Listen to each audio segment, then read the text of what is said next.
I'm excited to share this bonus episode of the Connected College podcast with you. In June, I had the good fortune to present at NASPA's Student Success in Higher Education conference with Carrie West from UT Austin and Jeff Doyle, then at UT Austin and now at Marymount University. Our session was about going broad and deep to both understand and improve belonging among first-gen students. And we took a holistic approach considering support services, programming, and spaces. In the first section, I go broad, talking about national data on belonging.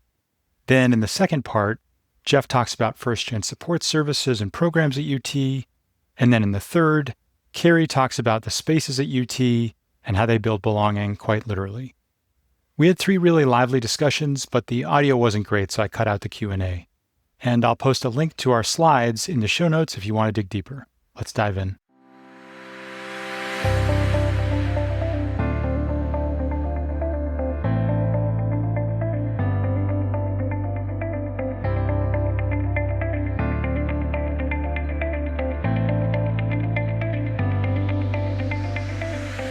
Welcome to the Connected College podcast. I'm your host, Elliot Felix. I've helped more than 100 colleges and universities change what they offer, how they operate, and the way they're organized to enable student success. Join me for insightful interviews with higher ed innovators sharing the stories, stats, and strategies to create better connected colleges and universities. Welcome, everyone, to Building First-Gen Student Belonging, national and local perspectives on the role of programs, services, and spaces. I'm Elliot Felix. I lead the higher ed advisory practice at Bureau Happold. I'm also the author of a book called The Connected College, which is an encouraging evidence-based playbook for breaking down silos for student success. Good morning, everyone. I'm Carrie West. I'm at the University of Texas here at Austin. Welcome to our wonderful I oversee campus design and construction. I started here at UT in August, so I'm still pretty new. Prior to that, I have spent all of my career in higher education. I was at Northwestern University most recently. I worked with many of your colleagues, Jared, Carlos, and others on a daily basis. And I was there for about 12 years. And then I went to Arizona State University, University of Illinois. I too am a first. I went from graduating with a class of 36 students into a lecture hall at the University of Illinois of 1,000 students. Incredibly overwhelming. And this was back in, I'm not even going to say how long ago it was, but navigating was challenging. Jeff Doyle here.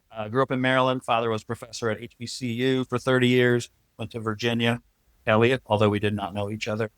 Worked at universities in Virginia, then North Carolina, Appalachian State, Baylor for 12 years as dean of students, and then Western, where one of our attendees is from there too, and UT this past year. Great. And I think just to give you all the lay of the land here, our goal is to go broad and deep on first-gen belonging. And so I'm the broad part. I'm going to talk a little bit about what we see. I've had the pleasure of working with 120 colleges and universities, helping more than 1 million students. So I'm going to go broad and lay out the national perspective. And Jeff and Carrie are going to go deep on UT Austin. And hopefully you'll find that to be a really valuable conversation because you'll get the picture, you'll get the details, you'll get the theory, the data, and you'll also see it in action. And so those are going to be our 3 acts of the session. And so as we think about belonging, I think it's great to have a shared definition. And one of the great books on this is Strayhorn's College Student Sense of Belonging. And he talks about belonging as your perceived sense of support, where you're feeling connected, you're feeling like you matter, like you're cared for, like you're accepted, like you're respected, like you're a member of the community. The other thing we know about belonging, there are a lot of different measures of it. One of the ones that I like is the National College Health Assessment. It's a pretty large data set, and it's a very direct question. They say, I feel that I belong at my university, agree, disagree kind of thing. The good news is we're almost back to pre-pandemic levels, about 70.5%. Give or take, of students are agreeing with that. The other thing we know is that when students feel that sense of belonging, they're more likely to persist and to graduate. Brady and Gopalan did this great study where for every 1 point on a 5-point Likert scale increase in belonging, there's 3.5 percentage points more likely to graduate. And NESI did a special question, or I should say set of questions in 2020 on belonging. And they found that students who felt like they belong were 41% more likely to continue first to second year in terms of retention. We also know that first-gen students may feel and experience belonging differently than continuing gen students. Brady and Copalin also found higher first-gen belonging in two-year institutions and lower in four-year institutions. That NESI 2020 survey found that when they asked students about belonging, it was highly correlated with their quality of interaction score. And they talked about belonging in three components. I feel comfortable being myself, I feel valued at this institution, and I feel like part of the community. They also found high correlations with the supportive environment question. So if students feel like they belong, they're also likely to feel like their environment is supportive.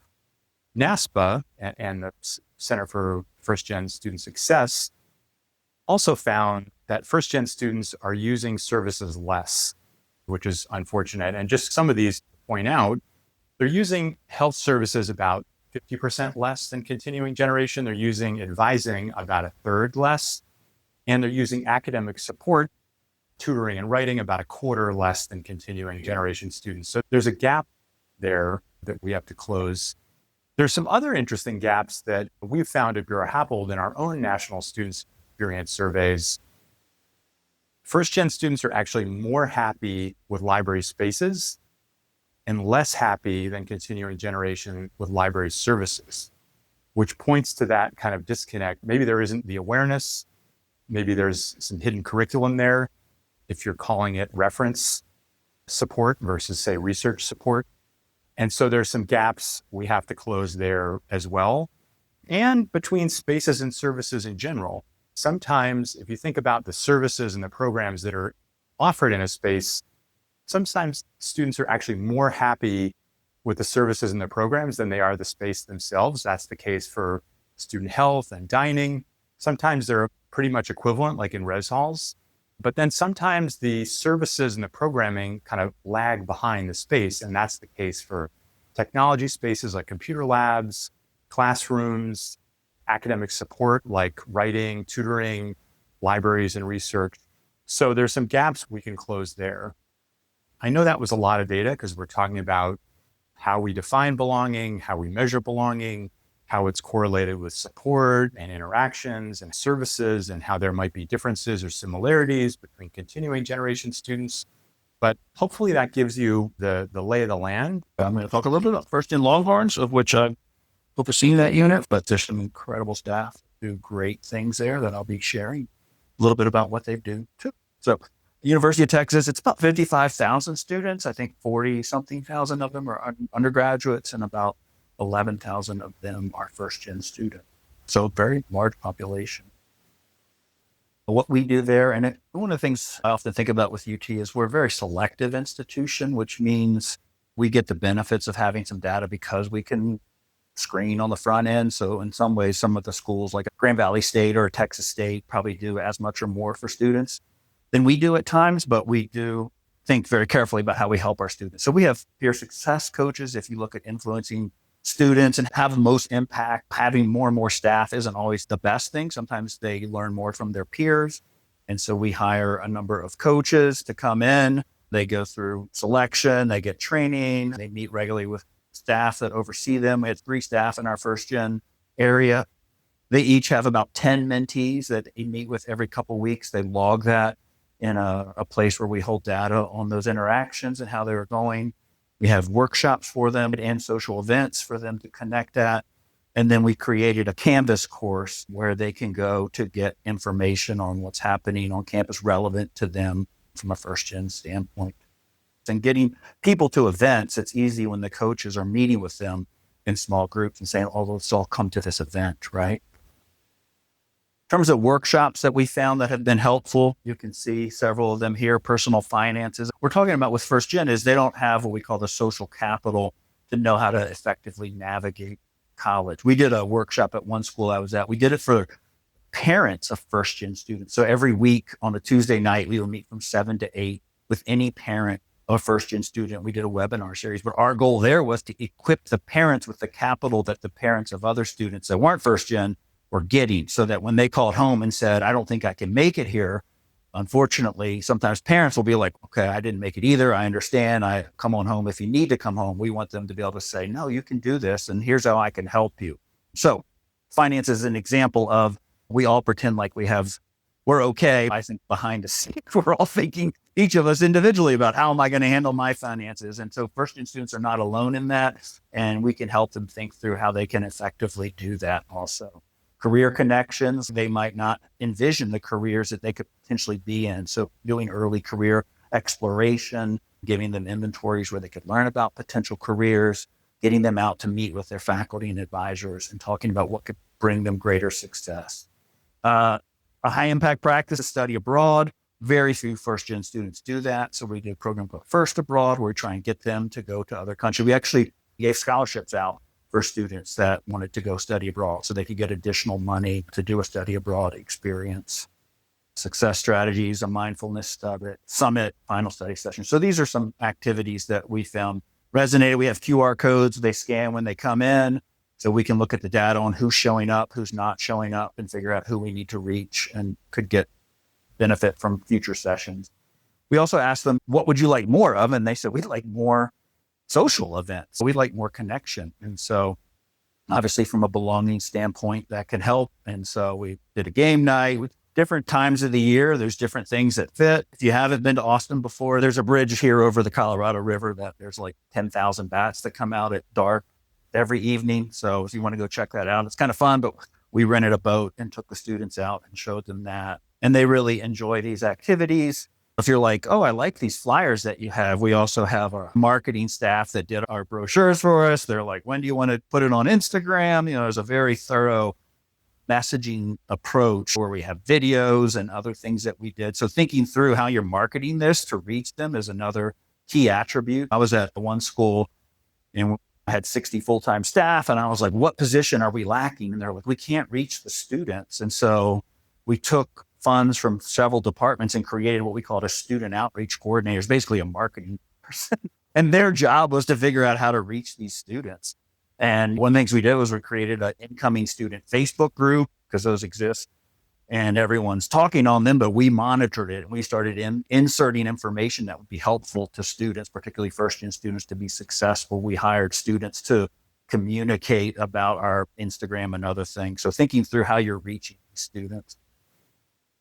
Other first-gen initiatives, we have a living learning center, and Carrie will talk a little bit about that too, but students can apply, live together. This is one where some first-gen students are like, no, I don't want people to know I'm first-gen. Okay, that's one group. And another group of students are like, I'm very proud that I'm first-gen. And we're going to advocate and support the latter group. The other group can find their other ways of connecting, which is fine. So they have, similar to the other program, where they have mentors that meet with them regularly. And that group serves less than 100 right now, but then we have this Coach Connections program. So for the other 10,000 students that want to just meet with someone, we have some first-gen student leaders that will meet with them and talk about how things are going. We also have emergency fund and laptop checkout. When I first got there, I was like, this seems old school, but we had 6 or 7 laptops and they're almost all checked out. And I was like, wow, this is serving a need I didn't realize. I thought everyone had laptops, and they do, but when they don't have one, they don't know what to do. And so it's turned out to be really helpful. Scholarships, first-gen fundraising. So the university sponsors horn raiser campaigns periodically where you can put in some information. So we raise funds for stoles, graduation stoles that they could get, which a lot of people wanted to give to. But we try and pick something each year we want to fundraise for. Campus-wide events. If you've ever heard of Fish Camp at A&M, Line Camp at UT, that's a big extended orientation program that I've discovered more in the South than in the North. But we have a first-gen camp, so faculty and staff come in, we have a pool party. And so we do a lot of fun things with the students that come in early and get them excited about UT. And then when you're at larger schools, and we have 11 different undergraduate programs, majors, they all are like, we want to do our own first-gen thing, which is, that's great. How do we support you? How can we get more people plugged in? So that's exciting. And then the tower is a big thing at UT. So we big celebration where we have live music and tattoos and free food and have speakers come out there. We did a workshop on imposter syndrome. Do I belong here? And then we celebrate faculty and staff who are first gen and get them to identify with the program. So those are some other events. And then the last thing we do a graduation. So because it's so big at UT, we have a multi-hour rolling graduation ceremony where you can come in and we have a red carpet and retired faculty staff, first-gen faculty staff help out with that.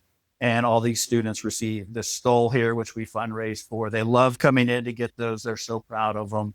So that's been a really nice way for them to find identity in their status. Great. Thank you. We've talked a lot about the program, the data around our first generation and how those contribute to belonging.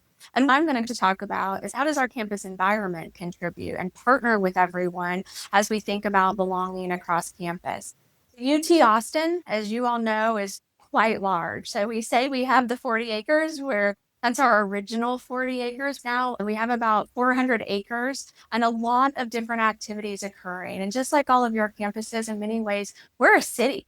So when we start to think about the first generation coming to experience our campus environment, we have to be mindful of how our physical environment are creating opportunities. We have a lot of activities, we have a lot of resources, but it can also create barriers. It's hard to find services. So when we think about belonging across campus, we have to be incredibly intentional about the placement of those activities and be really mindful about how we design 24 million square feet and make these services and activities available to them, and also communicating to all that we want the students to come and engage in these spaces. We have to be incredibly intentional with that. So with that, one of the things that Jeff had mentioned is a living learning community. So on our southeast edge of campus is where one of our large student residence hall districts is. And we're thinking about this in many layers. So right now in that district alone, we have about 4,200 beds. It is very dense. In parallel to that, as we start to think about that intentionality, we also have that located near several services. So we have our libraries across from that. Gregory Gem is located there with our student recreation. We've got a teaching center adjacent to that. So we're really thinking intentionally about where we're designing and putting activities on campus. And even within that district alone, we have Jester. So Jester is, as I understand, Jeff highlighted to me, about one of the largest student halls in the United States with about 2,300 beds associated with that. And within that, we have our living learning community. So our living learning community is located on the 14th floor of one of those towers. We have the first gen experience there. So in many ways, what's wonderful about this is they are not only part of the big community that offers all those services of activities, connectivity to other undergraduate students and first year and second year students in many ways. We have other services associated with that. But then on that floor, we have 70 to 90 students given each year. Of course, these are singles and doubles, so it'll vary. We have a smaller community where the first gen students can come together. And when I always say things, it's like our physical environment's great. How are we programming? So in that space alone, there's a lot of program activities that are occurring. We have mentors coming to speak with them, faculty coming to speak with them. They have a monthly meeting that occurs. They have events that occur where we take the students out and do some of the fun, exciting things that Jeff was talking about. So we're creating that small community within the greater whole so students can experience all of that. So part of that is we start to look at and think about the services in Jester and the access to that. And Elliot highlighted some key statistics of making these spaces, such as the Sanger Learning Center, available to the students where they live. We're meeting them right in their places where they live, they learn, they explore, they do other things. Now, this center provides services to first gen students as well as others on campus. So advising services occur here. There's study workshops. There's additional mentorship programs that occur out of this location. But having this right there in their student community allows that immediate access to them. It's a very visible space. your dining hall too. We've got all kinds of things where things aren't intentionally where you have to go look for them. They're finding them in their communities. Another space, and somebody mentioned it earlier, the access to information. So we created right in the heart of campus, in our main iconic tower, the Texas One Stop. So this space starts to demystify the mystery of where all these activities occur on campus. We created a one-stop shop for information the students may need access to. So the registrar office, financial services, students, others, all have access here. And the students can come to the space. They're welcome into the space. It's on the first floor of that tower where they can come in, get a service, ask a question, and then the experts and staff sitting there can really help direct them to where they need to be on campus. This is really that thread that ties all of the different services on campus together. We also have the UT Student Service Space in the Dean of Students office. We talked about a lot of the programs that were being offered to our students. We want to make sure as we think about how those are presented to the students, but also when students have questions where they come to, we wanted to create a very inviting space where students can see themselves in the space, they can come to the space, they can engage with the offices, and that they're easily accessible. And then nothing happens alone. We are a very large institution, so all services cannot be centralized. So we've got several across campus. I'm going to highlight a couple of them where we actually are meeting the students where they are in all the different schools or different zones of campus. So in this instance, we have the Engineering Student Success Center. Our engineering building is like the unions of engineering spaces where all of our students come together into this large open atrium space, and surrounding it is all the spaces that are very student focused, classrooms, design studios. But in parallel to that, it was really important that we create off of this, and some of the offices you see right off that main corridor is our Engineering Student Success Center. So students can come to this location, and our first gens can come to this location and learn more about engineering and the activities that are occurring in that school. Get advising on how to access the different programs, the classes, the coursework, mentorship programs, really helping them succeed and meeting them where they are in that state. And then another one is our Macomb School of Business Success Scholars, Champions and Sustainers. So this is actually under construction right now and will open in 2028. The services are currently being offered and they're moving into a new building. But equally as important when we talked about the engineering students, this program's a little bit different as it's intentionally designed for both first generation and other students with affinity associations coming to the institution, and creating a cohort of students that can go through these leadership programs, mentorship programs at the institution. So they're really setting themselves up for success in our undergraduate business school. And then finally, we talked a lot about just placemaking on campus. So one important thing as we've looked at UT, recognizing that it's so large, is being incredibly intentional and really leveraging our exterior environment to be that thread that connects our student journey. So while we always talk a lot about buildings, in this instance, we're talking about all the middle spaces, because those middle spaces, especially in Texas, where we have wonderful weather most of the year, keep in mind it's 90 and 95 humidity outside today, but students are gone right now. So most of the year, it's the shoulder seasons and it's beautiful.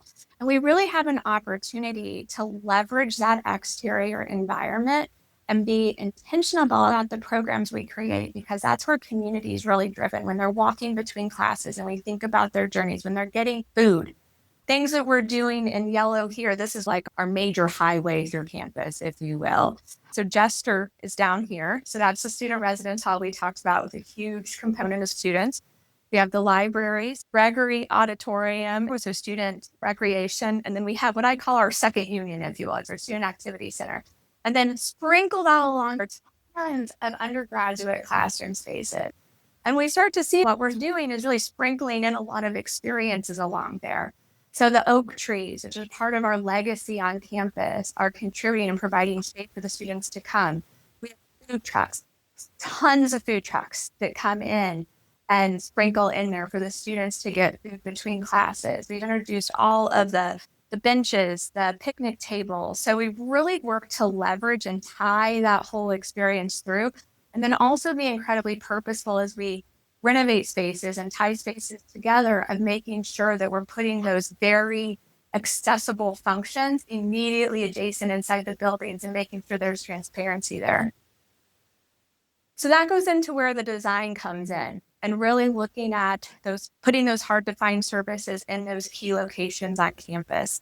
We recognize, and I'm focusing more on the opportunities, if you will, because there's always a lot of barriers, but thinking about consistent identity, making sure those spaces are designed comfortably and that the students can see themselves in those spaces. It's not just about, as you all know, furniture that we put into the space. It's about how can they see themselves in there. So everything from the artwork we place, what we call the functions, how we communicate access and making sure those spaces are available at key times, oftentimes trying to meet the students where they are and keeping them available for multiple hours throughout the day and on the weekends where possible.